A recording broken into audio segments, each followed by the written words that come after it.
This is not the video I thought I would be making today. But when I read what was happening in California, it struck me as so outrageous that I couldn't move on without talking about it.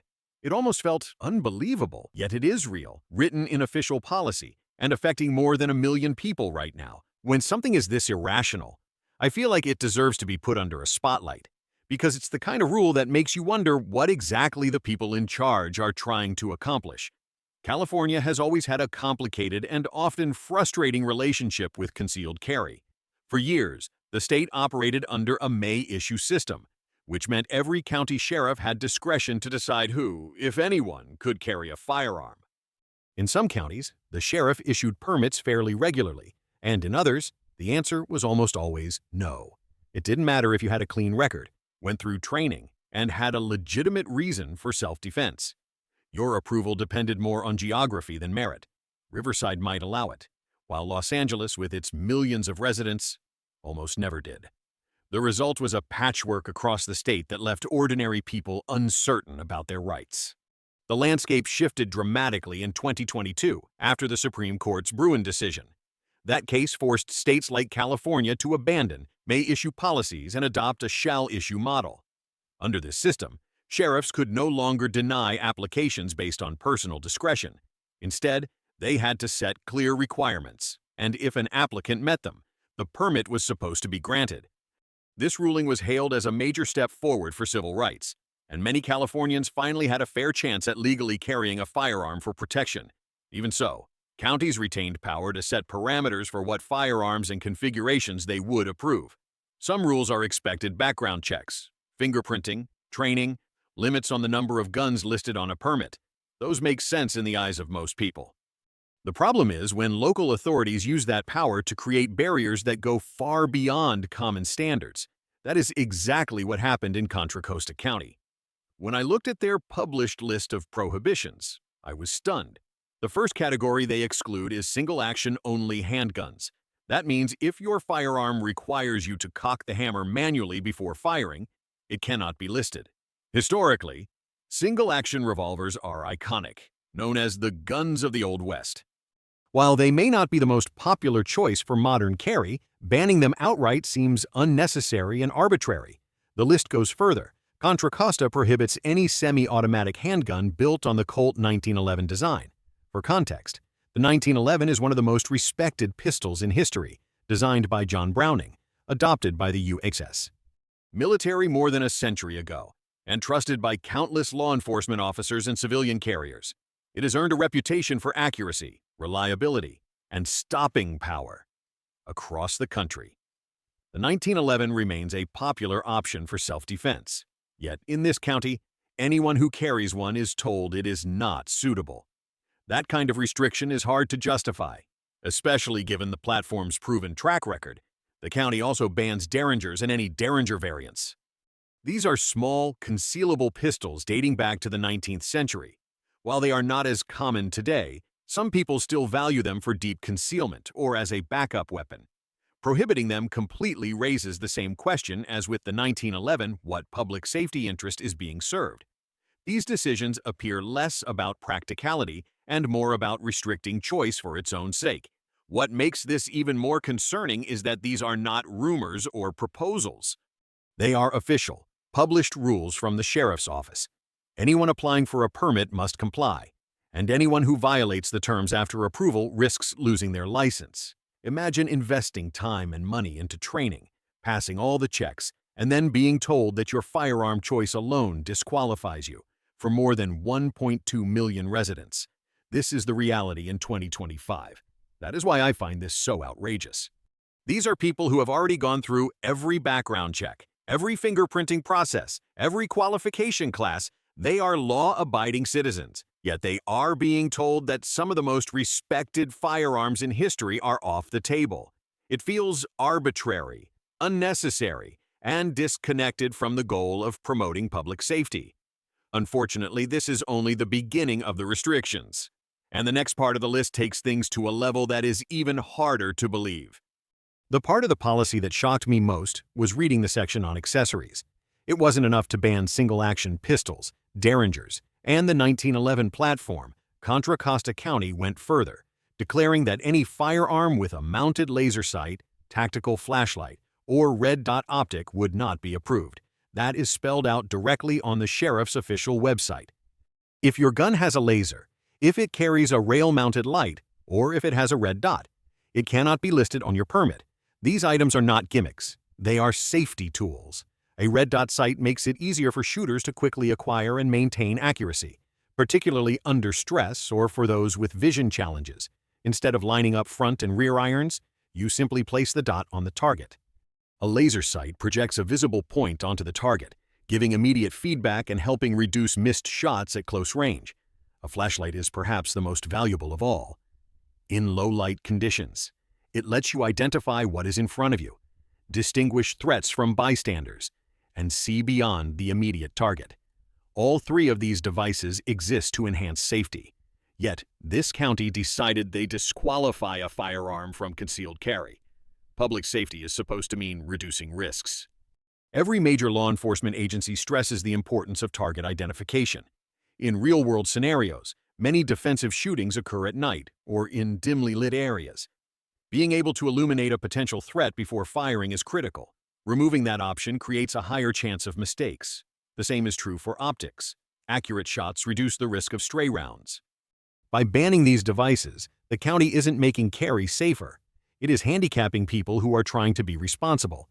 These rules are not theoretical. They are actively enforced. Applicants in Contra Costa confirm on forums like Calgon's that if they attempt to qualify with a gun equipped with a light or red dot, they are denied. Training providers warn students not to bring such gear to qualification classes because the sheriff's office won't allow it. This isn't a rumor. It is the lived experience of residents trying to comply with the law. Comparisons to other counties make the policy look even stranger. Los Angeles County, notorious before Bruen for rarely issuing permits, does not have a blanket ban on optics or lights. Applicants there must qualify with the exact firearm they intend to carry, including mounted accessories. But if they pass the test, the setup is accepted. San Diego and Orange counties take the same approach. Prove you can handle your firearm safely as configured, and you can carry it that way. Sacramento emphasizes training as well, rather than restricting equipment outright. In other words, some of the largest counties in California, with far more population and far more crime, allow red dots and lights, but Contra Costa does not. California already layers regulation upon regulation. Handgun buyers must choose from a shrinking roster of approved models. Ammunition sales go through background checks. Concealed carry applicants undergo fingerprinting, training, and vetting. By the time someone earns a permit, they are among the most scrutinized citizens in the state. Stripping them of proven safety tools after all of that effort makes no sense. It sends the message that compliance is not enough, that even if you follow every rule, you will still be told your equipment is unacceptable. The real-world effect is chilling. A permit holder who later decides to add a red dot for better accuracy risks losing their license. Someone who adds a small light to be more responsible in the dark could be found in violation. People who should be encouraged to improve their preparedness are instead punished for doing so. Over 1 million residents in the East Bay live under this reality, bound by rules that reduce, rather than increase, their ability to defend themselves safely. By 2025, nothing has changed in Contra Costa County. The restrictions on firearms and accessories remain in full effect, defining how more than 1.2 million residents are allowed to carry. Other parts of California adjusted after the Bruen ruling, finding ways to issue more permits while still meeting state standards. But Contra Costa doubled down. Instead of making carry safer, they narrowed the list of acceptable firearms and stripped away the very tools designed to improve accuracy and safety. California already has one of the strictest gun law frameworks in the nation. Buyers face background checks, mandatory waiting periods, and a limited roster of approved handguns. In March 2025, a federal appeals court upheld the state's ban on magazines holding more than 10 rounds, reinforcing the layers of regulation already in place. Within this larger system, Contra Costa's additional bans stand out as excessive. Residents here face both state-level obstacles and local rules that go even further. The consequences are immediate. People who might otherwise apply for a concealed carry permit often hesitate, knowing their firearm choices are heavily restricted. Those who already hold permits think twice before upgrading or modifying their guns, afraid that even small changes could place them in violation. Instead of encouraging training and continuous improvement, the county creates an environment of fear and uncertainty. The contrast with other counties is striking. San Diego, Orange, and Sacramento require applicants to qualify with their chosen firearm, including accessories. But once they demonstrate competence, the setup is allowed. Los Angeles, despite its reputation for resisting concealed carry before Bruen, does not impose blanket bans on red dots or lights. That means some of the largest and most cautious counties in the state allow what Contra Costa forbids. The inconsistency underscores how arbitrary these local restrictions are. The community impact cannot be dismissed. A father who wants a mounted light to identify threats in a dark parking lot cannot carry it. A woman who relies on a red dot to compensate for vision challenges is told that her setup is invalid.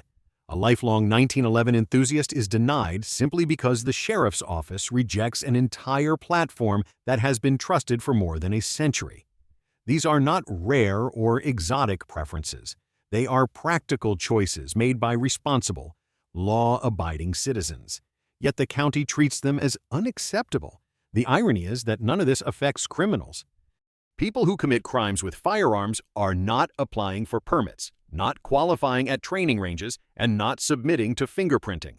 The only people impacted are those who follow every rule, pay every fee, and pass every background check. To burden them with unnecessary restrictions does not protect the public. It undermines the very principle of responsible carry. Legal battles over gun laws continue across California. Courts are still weighing challenges to sensitive place bans, the handgun roster, and magazine limits. Advocates argue that prohibitions on optics and lights deserve scrutiny as well, since they interfere with the practical ability to exercise a right recognized by the Supreme Court. Whether these local bans will eventually be overturned remains uncertain. For now, residents of Contra Costa remain bound by them. This is why I wanted to bring this to your attention. It is not just about one county's rules. It is about how easily local authorities can erode the rights of citizens who are already vetted and responsible. Denying them the tools that make carry safer is not protecting the community. It is punishing the people who try hardest to follow the law. I want to know how you see it. Share your thoughts in the comments, and let's talk about whether banning red dots, flashlights, and lasers makes anyone safer, or whether it only leaves law-abiding citizens less prepared. ATTS/P front, SC/CQJFKQO, 1A6VX, B, ATTT/PGNT, SC/9, Bust AJFJTP,